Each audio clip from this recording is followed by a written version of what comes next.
Hi, and welcome to Week 9 of the Diabetes Education class. You are listening to this now because you missed Week 9 in your group class and Zoom class. This week, in Week 9, we will be discussing a number of things. My name is Connie Horton. I'm a Certified Diabetes Care and Education Specialist and have been doing diabetes education for about 25 years. I've also had type 1 diabetes for 47 years.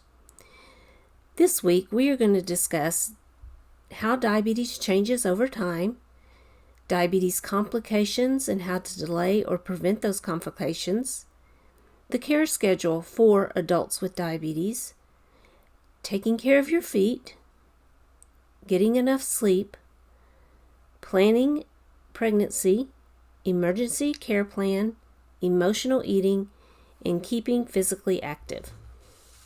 Let's get started. Most people have ups and downs when managing diabetes.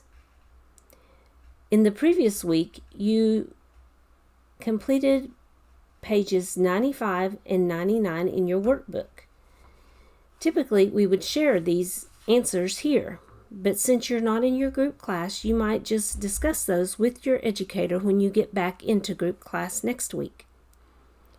Let's talk about changes to insulin levels over time. On page 100 in your book is where this is discussed. Notice how your own insulin levels change over time. Typically, when your pancreas works well and makes plenty of insulin, that's when you do not have diabetes. The first stage of diabetes is called prediabetes, and your pancreas works harder to make more insulin because your body cells are beginning to resist the insulin. This change usually occurs many years before diabetes even starts. The third section is diabetes. Your pancreas is making less insulin than your body needs. Your cells are becoming more resistant to the action of insulin. And over time, stage 4, diabetes progresses. Your pancreas keeps trying to make insulin, but your pancreas is wearing out and cannot keep up with your body's needs. You might need insulin at some point in your care plan because your body may not be able to keep up with your needs. It is common to need insulin at some point in your care plan. Needing insulin does not mean you did something wrong in managing your diabetes or that your diabetes is worsening. As your diabetes changes over time, so does your care plan. The goal of your care plan is to always keep your glucose in target range. If you don't keep your glucose in target range, complications can occur. On page 102 in your book talks about some of the complications of diabetes. A complication is a problem that arises following or as a result of an illness, disease, or treatment or procedure. Complications typically occur due to high glucose levels over time, not just an occasional high result. Complications can occur in various organ systems, and you can see these on this slide here. Let's review the different types of complications. In our brain, our memory and learning problems from high glucose levels can occur, and very low levels of glucose can also contribute to memory and learning problems. Damage to the blood vessels can lead to stroke in our brains. High glucose can also damage blood vessels in the eyes and lead to vision problems. And of course, high glucose levels lead to more bacteria and gum disease. As we talked about before, heart disease and diabetes, high glucose damages the large blood vessels, leading to plaque formation and heart attacks. Also, high glucoses damage small blood vessels within the kidneys and make removing of waste more difficult. Also, high glucose damages large and small blood vessels in your legs and feet and can lead to infections and poor healing in your legs and feet. And this can lead to amputation. Also, high glucose levels can cause nerve damage that interferes with our sexual functioning. We should want to delay or prevent diabetes complications altogether. On page 104 in your book, there is some good news. What you are doing to control your glucose can reduce these complications that we've discussed. A 1% drop in your A1C is equal to 25 to 30% drop in eye, kidney, and nerve damage. So improved glucose control decreases complications with diabetes. This was found in a study they did that was like a 10-year study on the diabetes control and complications trial, where they looked at people who had diabetes, and some of them kept their diabetes in good control, and some of them did not. Those who did not had more complication than those who had good control of their diabetes. There should be a diabetes care schedule for you in taking care of your diabetes. Ongoing appointments with your care team are important to maintain good health. See page 105 and 106 for recommended checkpoints and when you should see your physicians. Most patients should be seen at least every 3 to 6 months for their diabetes care. The images on the next slide might be a little upsetting to some, but taking care of your feet is so important. If you'll turn to page 106 in your book, it talks about taking care of your feet. Have you had your feet examined during appointments with your healthcare provider? Do you check your own feet each day? High blood glucose levels can cause nerve damage. These nerve damages can cause you to have decreased sensation in your feet. Foot problems such as cuts, sores, ingrown toenails are left unnoticed or untreated will result in infection. Poor circulation due to high glucose can make the problems even worse. In these pictures here, you'll see foot ulcers and blisters and things like that on the feet. If the circulation is not good to the feet, then blood supply and blood flow to the feet is not good, and the process of healing is slowed down. Also, if blood glucose levels are high, germs and bacteria like that glucose and tend to eat the glucose and cause themselves to grow more quickly, leading to severe problems with our feet. So it's important to take care of your feet. On page 106 as well talks about how to take care of your feet. First thing you should do is keep your feet clean. You should do this by washing your feet and drying them well. It is not recommended to soak your feet for any long periods of time. Also, keeping the nails trimmed is very important. Nails should be trimmed straight across, even with the ends of the toes. You should also check your feet every day. Use a mirror to see areas that are hard to see. Look for cuts, sores, or any changes in the feet. You should also shake out your shoes for objects that can injure your foot. It's important to protect your feet, so no hot things such as heating pads or ice, such as ice packs, should be put on the feet. It's also important to always wear shoes and make sure that the shoes fit well. Things you can do to help treat feet or treat problems with your feet is apply cream or lotion on dry feet.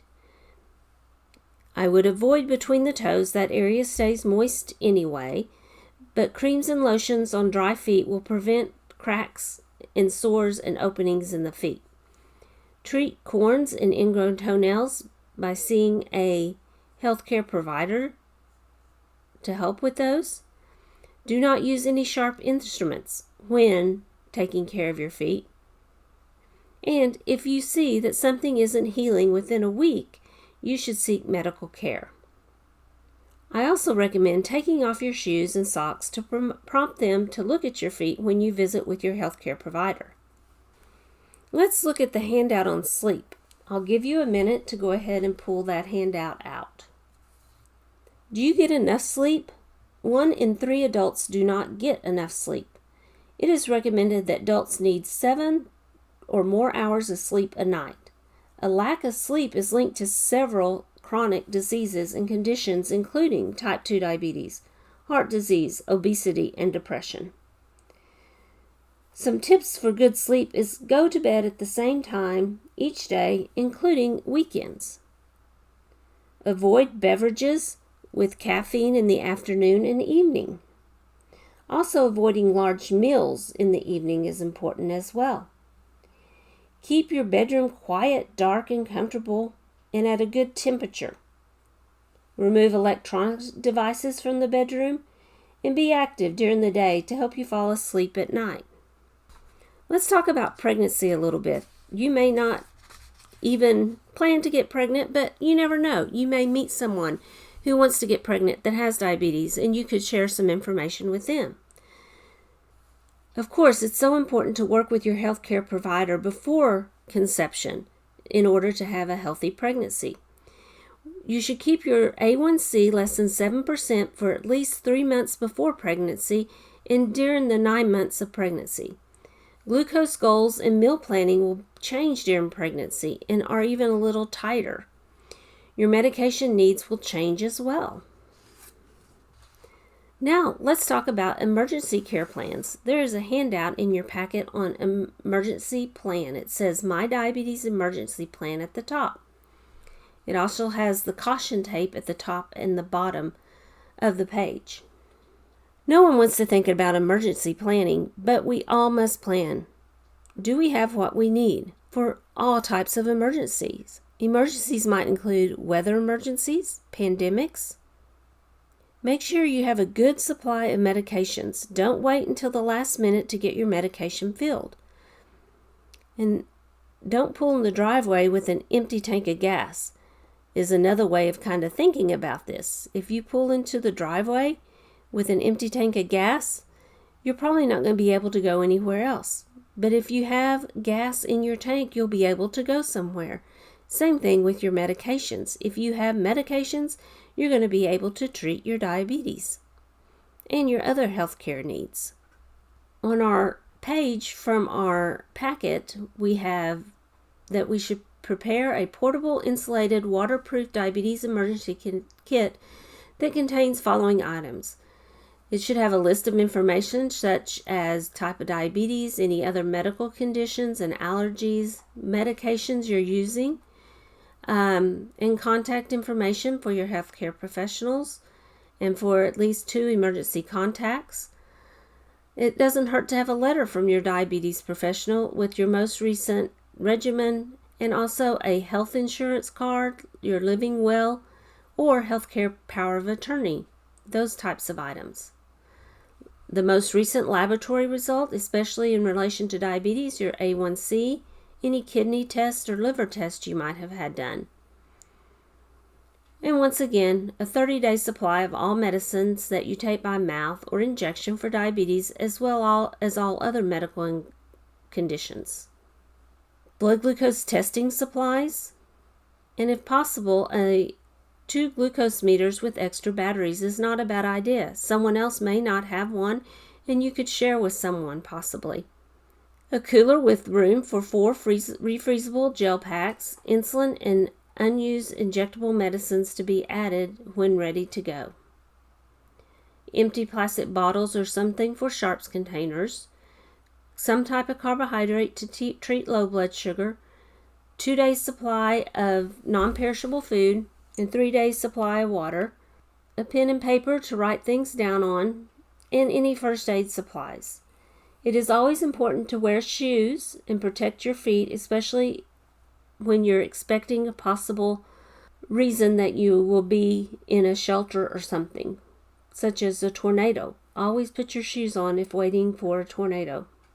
And take care of your feet in these situations. Make sure that all vaccines are up to date. Pack extra comfortable clothing and take a mobile phone and an extra charger or batteries with you. And always prepare a designated meeting place in case you're separated from your family or others or are unable to reach them by phone. Now let's talk about emotional eating. On page 110 in your book goes over information about emotional eating, and we have a couple of slides about emotional eating. Emotional eating typically means overeating sweets or salty foods. Eating portion sizes larger than usual in response to emotional triggers instead of hunger clues. Emotional eating can create a problem. Emotional eating can create a problem such as trouble knowing when you are hungry. Also causes you not to be able to solve the problems that might be bothering you. It definitely can affect your diabetes management, and it can be a very difficult behavior to change. There are many emotions that trigger overeating. What are some of these emotions that might trigger you to start overeating? I'd like for you to think of that. Some that have been mentioned are stress, super happy, sad, lonely, angry. We need to stop eating emotionally. On page 112 in your book talks about this by knowing your triggers, identifying strategies for dealing with your emotional triggers. Practice being aware of your hunger. We talked about our hunger scale and dealing with hunger in week 5, I believe, and that's what I would like you to think about when you think of getting ready to eat. Where do you fall on that hunger scale? Are you eating because you truly are hungry, or are you just eating because you're upset or something's going on? Think progress, slowly but surely. If you're not feeling hungry, what do you need during this time? Do you need to talk to a friend? Do you need some relaxation time? Do you need some sleep? Do you need physical connection or touch? Do you need someone to listen to you? Do you need some type of physical activity? If stopping emotional eating seems overwhelming to you, you should seek help from your healthcare team. Keeping physically active is on page 113 in your book. What are the benefits of being physically active? How are you going to keep yourself motivated? What are your favorite activities that you can do? If you don't know the answers to these questions, you should review them in your Type 2 Diabetes Basics book.